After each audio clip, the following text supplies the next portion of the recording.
Welcome to the Strategy with Jason podcast. Tune in for everything you need to know to stay in the know regarding the automotive industry. Here's your host, Jason Harris. Hey, what's going on, Podcast Nation? It is Jason Harris here, and thank you for joining me another episode of Strategy with Jason. Today I have a very special guest, all the way from a very sunny side of the U.S. I have the one, the only, the oh-so-famous Mr. Ken Luna. Ken, what's up? How you doing? Hey, I'm doing well. How are you, Jason? Good. Hey, what's the temperature where you're at right now? So it's warming up a little bit here in Orlando today. We're going to be getting up to 80. Oh, man. So what a crappy day. It's a tough job. Someone's got to do it. It's like I got freezing rain outside right now, so I'm not going to say much. No. I'm envious. I'm very envious. You're up north, so that's what you get. Hey, Ken, for everybody out there that's watching and listening right now and maybe don't know much about you or how you kind of got started in the industry, I love kicking off all these podcasts with a little origin story because I'm always fascinated to find out. Ken, how did you get started in this crazy little world that we call the automotive industry? So I'm not going to tell you the year because I will really be dating myself, but I've been in this industry a long time, focused strictly on automotive technology. I got into it way back when Birmingham, Alabama, there used to be a company called Cars Incorporated, and they hired me right out of college. I went to University of Alabama, Birmingham, back when we were actually part of the University of Alabama, Roll Tide. So from there, my entire career has focused around providing technology solutions to the automotive industry. Just to give you a clue how far back I go all the way back to accounting and parts inventory being done by paper tape and being mailed in. And then from there, the advent of in-house computer systems, back when we had systems that were 64K of memory and 10 megabytes of storage. And you did a lot of faxing, right? A lot of fax machines. We did a lot of fun things, a lot of great stories that maybe a separate podcast would be interesting just to talk about the early days of automotive processing. But anyway, fast forward, the last 7 years have been focused, helped get Credit Miner up and running off the ground. Our sister company, Dealer Reprocess, we were part of them at that point, spun off into our own company. And ever since then, we've been growing and expanding. And our focus now is providing a number of different API solutions for the automotive industry. And you guys do have some really cool API solutions out there, and a lot of it's kind of around credit, hence the name. Yep. But you were bringing up a topic when you reached out to me. You're like, hey, Jay, I want to talk about this topic. I'm like, yeah, I don't think we've talked about this one. And, I've done 400, almost 500 podcasts, and I'm trying to think, I don't think we've ever really talked about how dealerships kind of protect themselves from credit fraud, because it's a real thing. Like, you were sharing a number that we as an industry, how much fraud we deal with. What was that number again?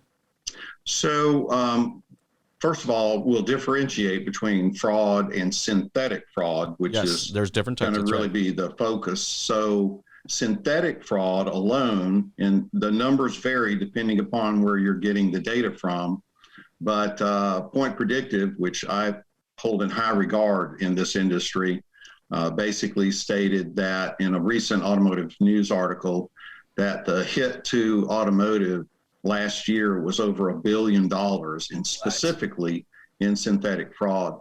TransUnion's number is a little bit lower than that, but it's still way up there. I mean, that's crazy. I mean, just think about that for a second. Like that's nuts as an industry. Now, I understand that as a dealership, maybe we don't deal with a lot of that up front because we are kind of the middleman here, right? We're setting up the transaction, we're selling the car, all right, and we're in between the client and the bank and organizing and kind of maintaining that transaction through. And a lot of this fraud is something that happens, after, and we don't always get to see that. But that's a huge number. But I definitely think there are ways that and strategies that we can protect ourselves from it. And that's pretty much what we're going to talk about today. But to your point, let's talk about the different types of fraud, because, I got to be honest with you. When you first sent me that article about synthetic fraud, I'll be totally honest with you. I was like, oh, synthetic oil? What was that? Are they cheating They're people? similar. Are they? Well, because it was just, synthetic fraud is not a term that I associated with the automotive industry. Yeah, I know. So for everybody out there watching and listening, let's explain that a little bit more. So, just a little bit of background on this specific subject is that, we've been associated with credit bureaus for some time now, and mainly on soft credit pulls and a few other things that they have done, but never really focused that much on the fraud piece of it until about a year ago, when specifically TransUnion reached out to us, explained what they were doing in the synthetic fraud front, which at that point I had no idea what the difference was either. I know a lot now that I didn't know a year ago. And, their focus has been with the lenders, but there was a conduit that was needed to go out to the industry from an API standpoint for their solution for synthetic fraud. And they have something called a synthetic fraud score, which ironically does a really good job of catching what we call the normal type of fraud, where somebody's pretending to be somebody else, someone's faking, just, very simply faking a driver's license, or, they're kind of pretending to be someone else. That's where a lot of what I call the regular fraud occurs. And the synthetic fraud score that is provided by the bureaus does a pretty good job of catching that. If it's used. So a lot of dealers don't have that at all. They just think that they can catch it on their own.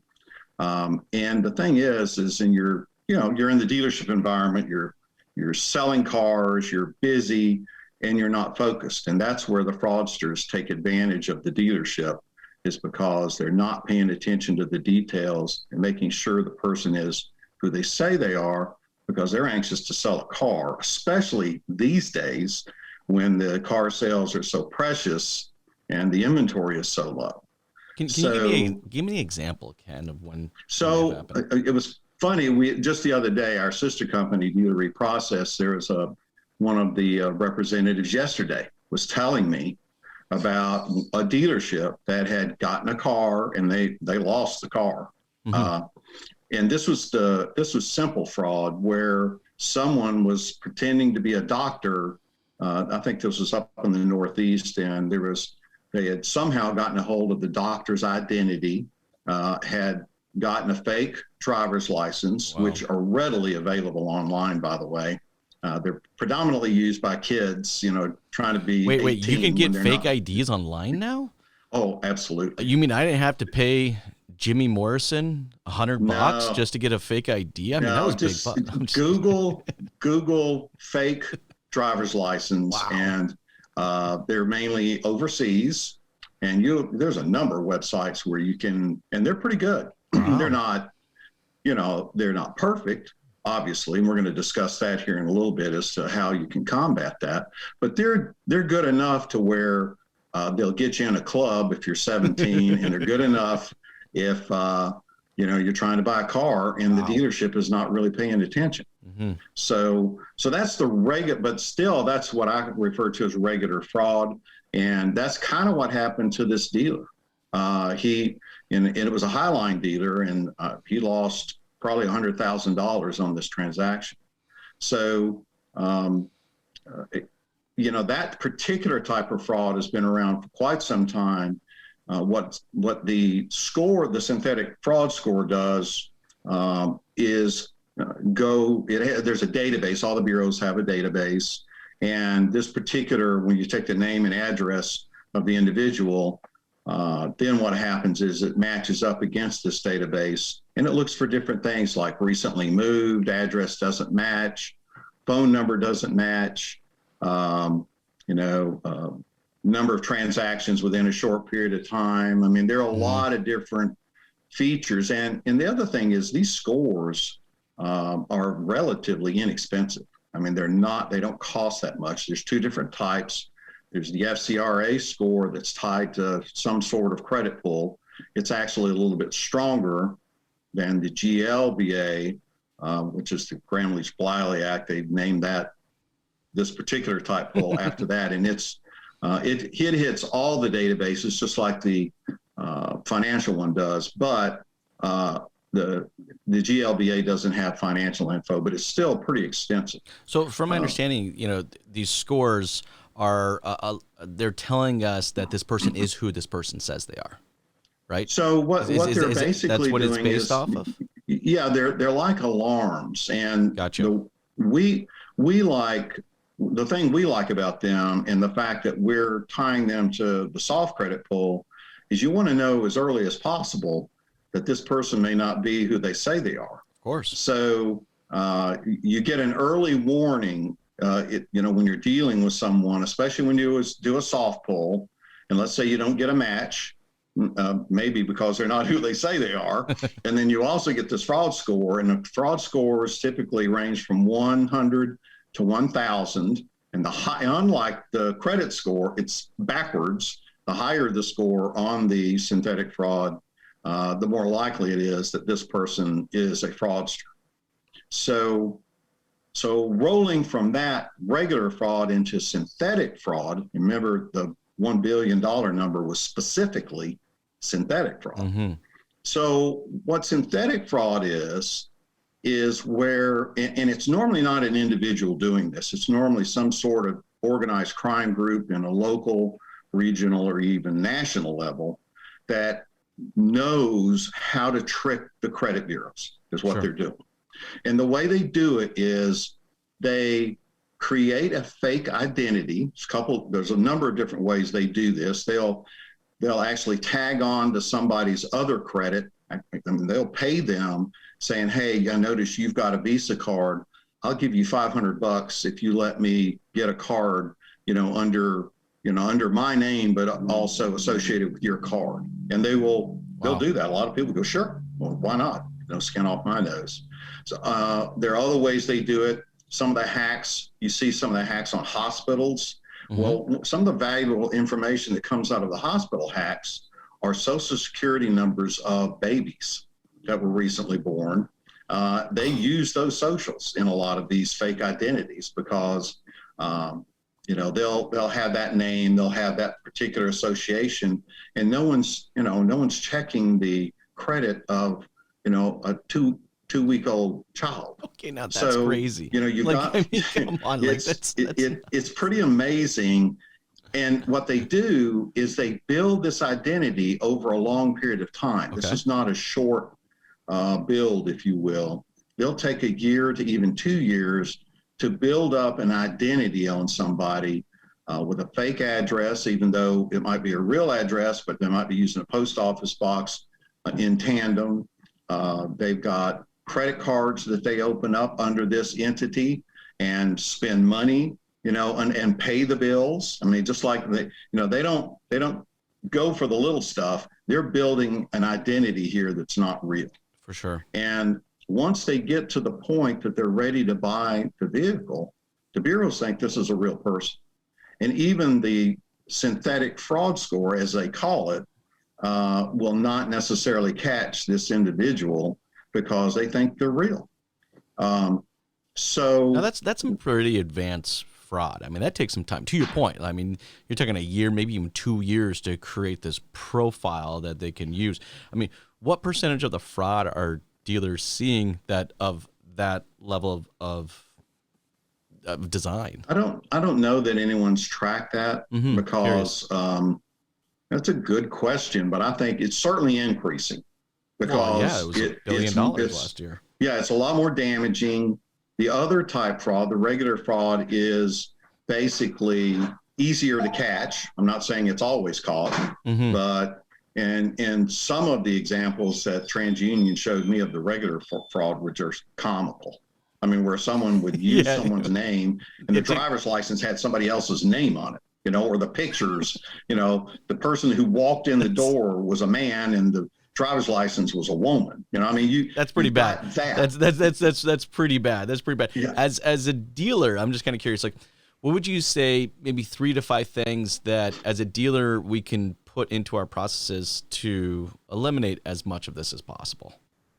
Well, I'm prejudiced, but I would definitely use a synthetic, I would use a score.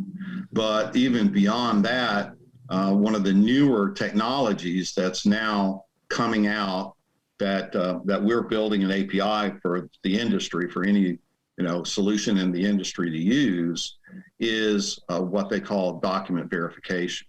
Mm-hmm. So what it does, and it will catch the synthetic fraudsters, is what it does is a text link is sent to the smartphone of the individual that is looking to buy a car, either online or even if they walk in through the front door. And what happens is within this protocol, they're asked to take a selfie of the front and back of their driver's license and a selfie of themselves. And then that information, a lot of magical things happen. At least I think they're pretty cool. First, the selfie, the biometrics are done on that particular picture that is taken to make sure that's a real person. It's what they call proof of life. Then that particular biometric is matched up against the picture on the driver's license.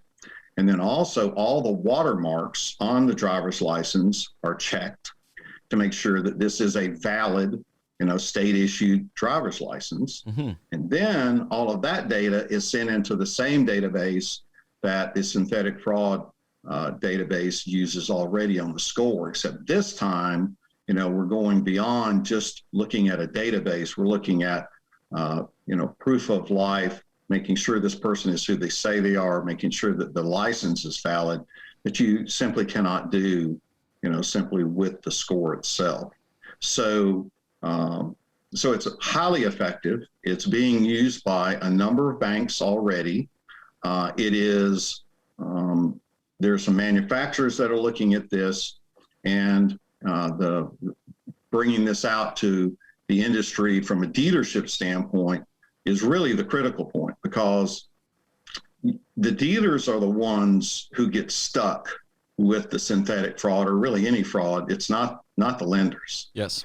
The lender, and what happens with synthetic fraud especially is the car is sold, you think that was a real person, and you don't know until months down the road that that you've been had. When that first payment's not made, that's when you find out, and that's probably 60, 90 days before someone gets nasty and says, okay, we need you to pay us. Is that about how long it takes? I mean, because this is not something quick. I mean, it's something we find. No, so what happens is, think about it. They buy the car, they drive off in the car, the dealer's got a deal, they've sent the deal in, and they think they're done. And then, the bureaus, did the credit check, it matched, everything looked great. And then, whoever financed that vehicle, after 30 days, 45 days, they send the first bill. They don't get paid after 30 days after that. Mm-hmm. And then they get nasty about it. And it's 30 days after that they finally really get nasty. I mean, you could be 3 to 4 months into it before you realize, what's going on here.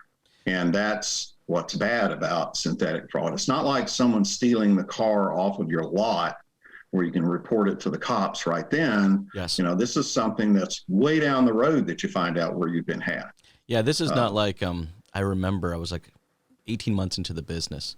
I have a guy shows up on the lot, wants to drive this used Lincoln Navigator that we have, right? And okay, sure, no problem. We go for a test drive. I think we get about 4 or 5 miles away from the dealership. So he pulls over. I'm like, is something wrong? I have a gun. You need to get out of the car. Oh. Okay, sure, no problem. Wow. Yeah, it's not that, like, we're talking about a whole, like, that one's pretty easy. That one's pretty straightforward, right? Like, we can identify pretty processes, but I'm saying, like, big things like that, as an industry, big things like that, like, I mean, quickly within weeks after that happening to me, and it wasn't as dramatic as it sounds. I was simply like, yeah, this car is absolutely not worth my life in any way or form.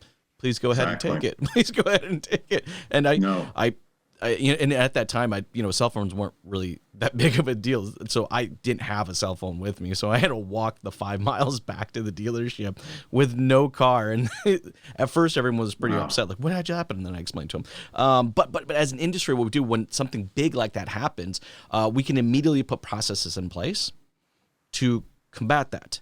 But when we're talking about what we're talking about here, it's not something big and smacks you across the face, and it can take 30, 40, 60 days, 90 days and plus sometimes to even identify. What are some great processes outside of that? Now, the one piece of tech you were talking about, actually, I just recently had an experience on, by the way. I rented a big RV for me and my family, and I didn't rent it through an RV rental company. I did one of those kind of like Airbnbs for your RV. Mm-hmm. And I think the Outdoorsy, I think, was the app, right? And I was like, hey, this is cool. A, it's a lot cheaper. B, there's just a lot of additional models I would have never even thought about, renting. So I did that. And through the app process, I had to scan my face. I had to submit a couple documents. They actually had to verify that I was like a real person and really who I was. So I just recently experienced exactly what you're talking about. So that's super cool. But sorry, going back to processes, sometimes I go squirrel. Going back to process, what would you say a handful of processes are that dealerships can input now that can protect us from synthetic fraud? Well, synthetic fraud's tough. Yes, it is. Because is there a way of identifying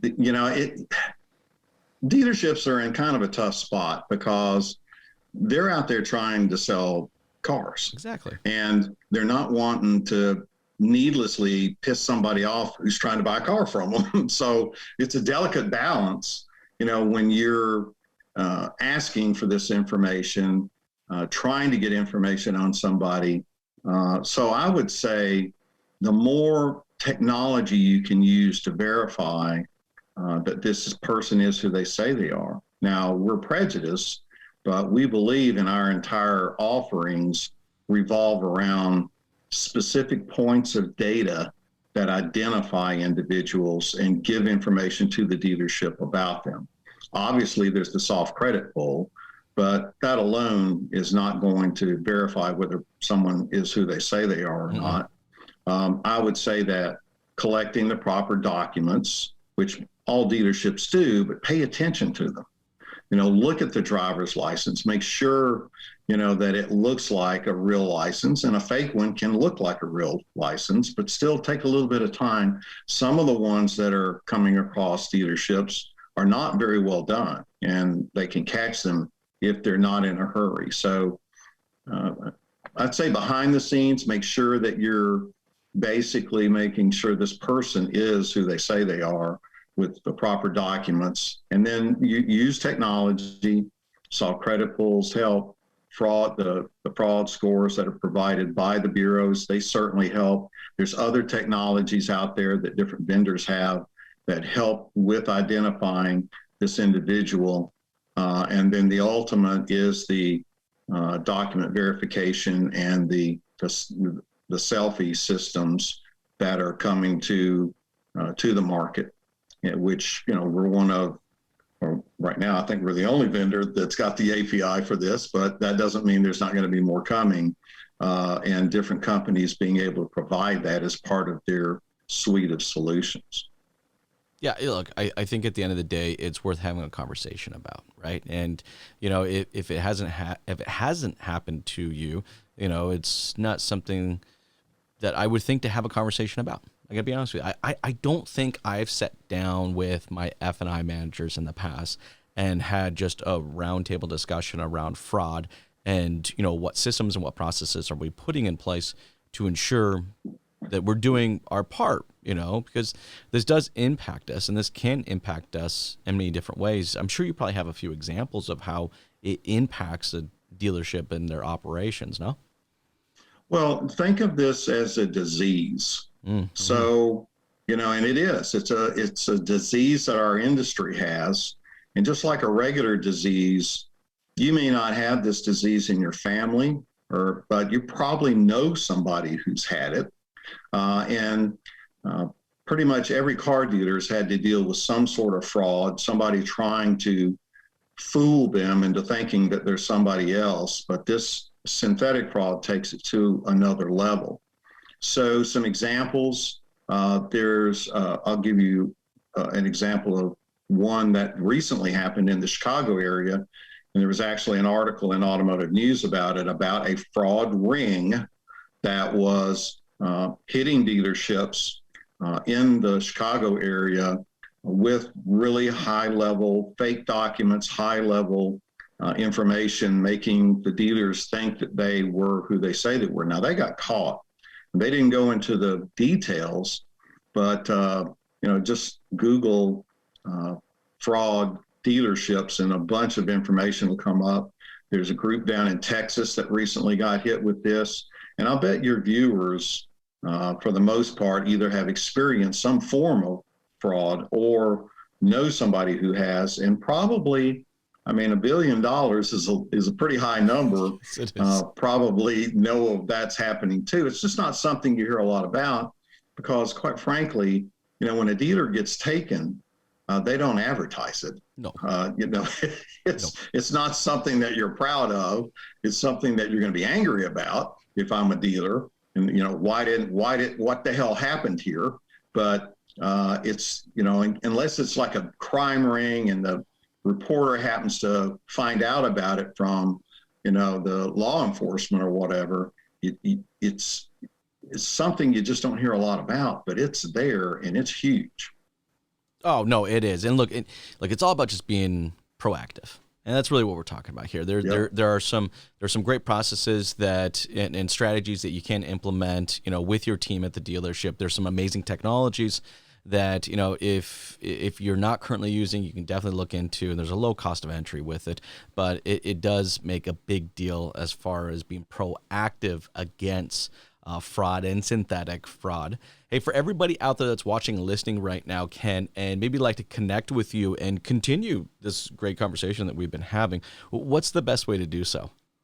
Well, there's a couple different ways I would recommend. One, I have a very strong presence on LinkedIn. So please, if you're interested in linking up with me, and I'm constantly pumping out industry articles in general, but also articles on fraud, synthetic fraud, and other technologies in the industry. And then my email address is kluna@ecreditminer.com, and our website is ecreditminer.com. And I would invite anyone who'd like to take a look at the API offerings that we provide. Please visit our site at your convenience. Awesome. Hey, Ken, thank you so much for taking the time to jam with me. This has been a lot of fun. You have yourself an amazing day. Thanks, Jason. You do too, buddy. Thanks for tuning in to the Strategy with Jason podcast with your host, Jason Harris. Don't want to miss new content? Be sure to check out the full podcast library at strategywithjason.com to stay in the know.